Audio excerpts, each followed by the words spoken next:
As you are aware, today, Thursday, the 15th of January 2026, was polling day for the presidential and parliamentary elections in our country. The Commission would like to congratulate all Ugandans upon the successful conduct of the polling activities and all the other activities previously in general. The polling materials were this morning distributed to all the 50,739 polling stations to enable polling to start on time across the country. However, the Commission received reports shortly after of failure of some biometric voter verification kits, or BVV, that were deployed to support or facilitate the verification and identification of voters at all the said polling stations.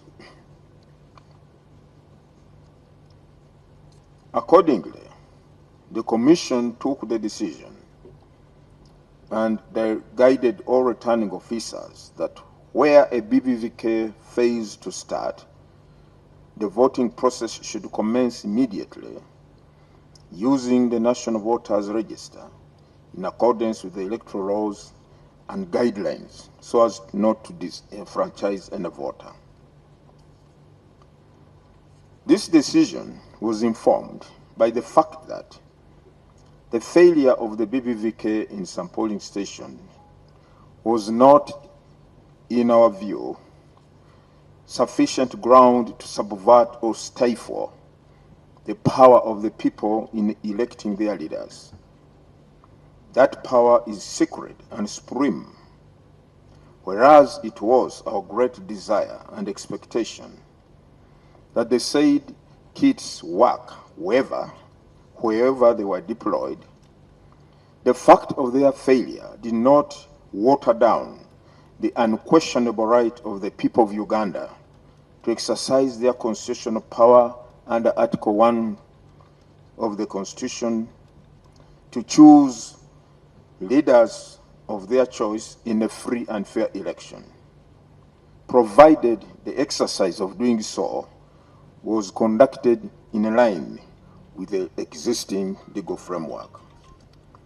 So it is in that vein, therefore, the Commission found it prudent and most appropriate to guide and direct that the elections take place, provided the voters are sufficiently identified using the polling registers that were availed at every polling station, which polling registers are derived from the National Voters Register, and which data is uploaded or was uploaded and fed onto the biometric voter verification kits.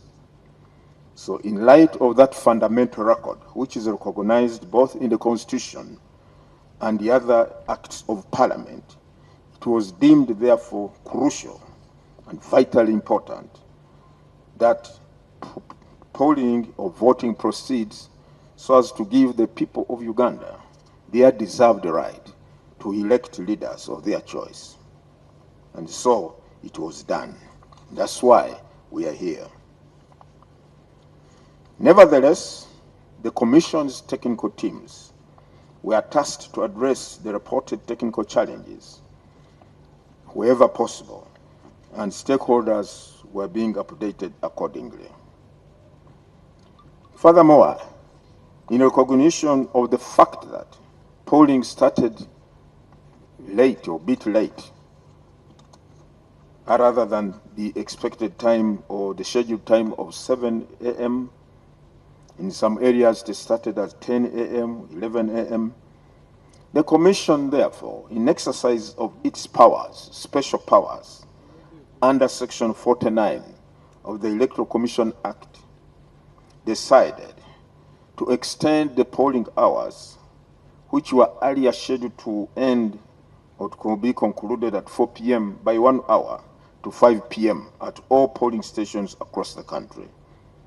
So the polling stations were accordingly allowed to operate until 5 p.m.